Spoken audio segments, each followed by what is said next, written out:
বাংলা বর্ষ শেষ, আর এই শেষ দিনেই বাংলার বিভিন্ন প্রান্তে মানুষ মাতেন চড়ক উৎসবে।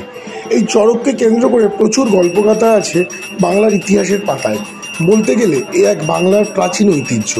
কলকাতার পাশাপাশি শহরতলি এবং গ্রামেও রীতিমতো নিয়ম মেনেই উদযাপিত হয় এই চড়ক, যার মধ্যে ডানকুনির ৫৫ তলা বারোয়ারি কমিটির উদ্যোগে প্রায় ৪ পুরুষ ধরে চলে আসছে এই চড়ক। যে চড়ক একদিনের নয়, চলে ৩ দিন ধরে। প্রথম দিন ঝাঁপ দিয়ে শুরু হয়, দ্বিতীয় দিন নীলের ঘরের বাতি বা নীল পুজো, তারপর তৃতীয় দিন শেষ হয় গাজন নাচ ও চড়ক ঘোরার মধ্যে দিয়ে। দেখুন সেই ঐতিহাসিক চড়ক। আমার জন্মের আগে, বুঝতে পারছেন আমার বয়সটা কত? আমার জন্মের আগে কি ধরনের অনুষ্ঠান দিয়ে সাজানো হয় অনুষ্ঠানটা?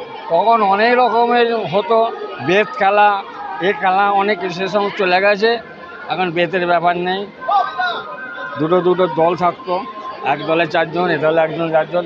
এখান থেকে কত বড় লম্বা বেত, তার সঙ্গে বাঁধানো হাতল, সাবাং করে মারতো। হ্যাঁ, এবার যেসব জিতবে সে প্রাইজ পাবে। খুব ভালো লাগছে এই জিনিসটা হয়েছে, খুব ভালো লাগছে। বাড়িতে আরও গ্রামের লোক হয়েছে, যত আমাদের 12 নম্বর ওয়ার্ডে বা আরও সব লোক কুটুম সবাই আসে এই মেলাটার জন্য, দেখবার জন্য। আমি তো ধরুন বাচ্চা মেলা তখন লাগাচ্ছি, আর ধরুন আমি মোটামুটি মূল সন্ন্যাসী হয়েছি আজ 19 বছর। মূলত আমাদের বন্দের বিল গ্রামের এটা ঐতিহ্যশালী একটি গাজন উৎসব। মানে আমার কাকামশাই উনি বললেন ওনার জন্মের আগে থেকে, তো ন্যাচারালি আমার তো জন্মের আগে থেকে হবেই, বহু পুরনো এটা উৎসব। আর আপনাদের মাধ্যম দিয়ে এটা বলি জনসাধারণের উদ্দেশ্যে যে আমাদের কত ওটা 28শে বৈশাখ 11ই মে বাবা পঞ্চানন্দের বাৎসরিক পূজা, যেটা প্রত্যেক বছরের নয় এবছরে অনুষ্ঠিত হবে। এটা আপনাদের মাধ্যম দিয়ে আমি জনসাধারণের উদ্দেশ্যে বললাম। বাংলা এই চড়ক খুব বিখ্যাত একটি অনুষ্ঠান, আপনার গ্রামেও হয়। ঐতিহ্যটা যদি জানা, আমাদের ইতিহাসটা যদি। ঐতিহ্য বলতে আমাদের এখানে যে পুজো দীর্ঘদিন ধরে আমরা ছোটোবেলা থেকে দেখে আসছি। মানে তখন জনসমাগম এত হতো না, কিন্তু যত দিন গেছে মানুষের মধ্যে উৎসাহ উদ্দীপনা এগুলো বেড়েছে, ঠিক আছে। মানুষের মধ্যে ভক্তি শ্রদ্ধা বেড়েছে, আরও উদ্দীপনা, মানুষের মধ্যে আগ্রহটা বেড়েছে। এখন তো খুবই ভক্তি সহকারে অনেক বড়োভাবে এটা উদযাপন হচ্ছে। আর এই যে কাঠটা বাঁধা হয়েছে, চড়ক কাঠ যেটা, এইটা আপনাদের কাছে কি রিজার্ভ থাকে না, আপনারা বারবার চেঞ্জ করেন? না, এটা থাকে, প্রতি বছরই আমাদের কাছেই থাকে, এটা চেঞ্জ করা হয় না। চেঞ্জ করা হয় না তো, এটা চেঞ্জ করা হয়। আপনার নাম? আশিস কয়াল। প্রথমে আমি আমাদের এই 12 নম্বর ওয়ার্ড অর্থাৎ বন্দেবীর গ্রামবাসীবৃন্দকে আমি অশেষ ধন্যবাদ জানাই, কারণ এনারা যেভাবে সহযোগিতা হাত বাড়িয়ে আমাদের এই চিরাচরিত আমাদের ঐতিহ্যশালী যে আমাদের পঞ্চানন মন্দির, সেই পঞ্চানন মন্দিরকে আগলে রেখে তারা যেভাবে পুজো অনুষ্ঠানটাকে সংগঠিতভাবে করে, এটা আমার খুব ভালো লাগে। আমিও তাদের সাথে শরিক হয়েছি এবং আমাদেরও কিছু ছোট দায়িত্ব আছে, সেই দায়িত্ব আমরা পালন করি। এবং আমাদের এই গাজন উৎসবটা 3 দিন ধরে চলে। আপনার নীল উৎসব হয়, ঝাঁপ হয়, ফল ঝাঁপ হয়। আজকের আমাদের এই চড়ক গাছে সব দোলন হবে। তো আজকের আমাদের এই সমবেত প্রায় আমাদের এখানে সন্ন্যাসিনীরা প্রায় ধরুন 200-র অধিক গাজন এরা করেছে এবং সবাই নিষ্ঠার সঙ্গে পালিত করে।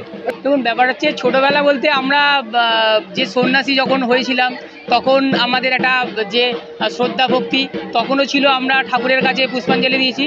এখন আমরা অনেক কাজের মধ্যে রয়েছি এবং আমাদেরও কিছু দায়িত্ব রয়েছে, যে দায়িত্বের মধ্যে আমরা আরও সবাইভাবে নিবিড়ভাবে যেহেতু মানে আমরা করার চেষ্টা করি, তার জন্য আমরা হয়তো ঠাকুরের এই যে সন্ন্যাসী বলুন, এটা আমরা হয়তো হয়ে উঠি না, ঠিক আছে, কিন্তু আমরা আনুষঙ্গিক যে সহযোগিতা, সেই সহযোগিতা হাত বাড়াই।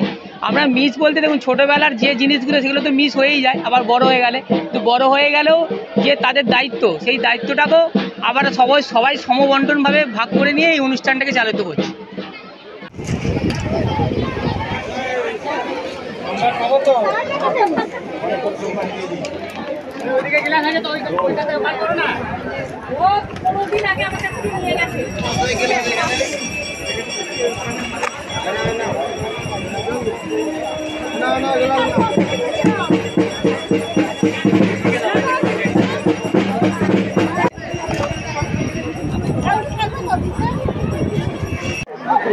আপনারা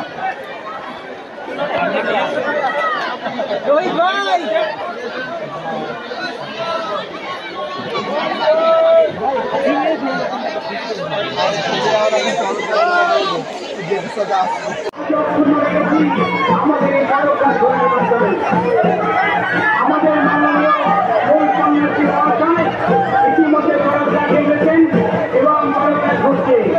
আমরা আসুন বাংলার ঐতিহ্যমণ্ডিত যে সড়ক, সেই সড়ক ছাড়া আজ আমাদের এই মন্দিরে অনুষ্ঠিত হচ্ছে।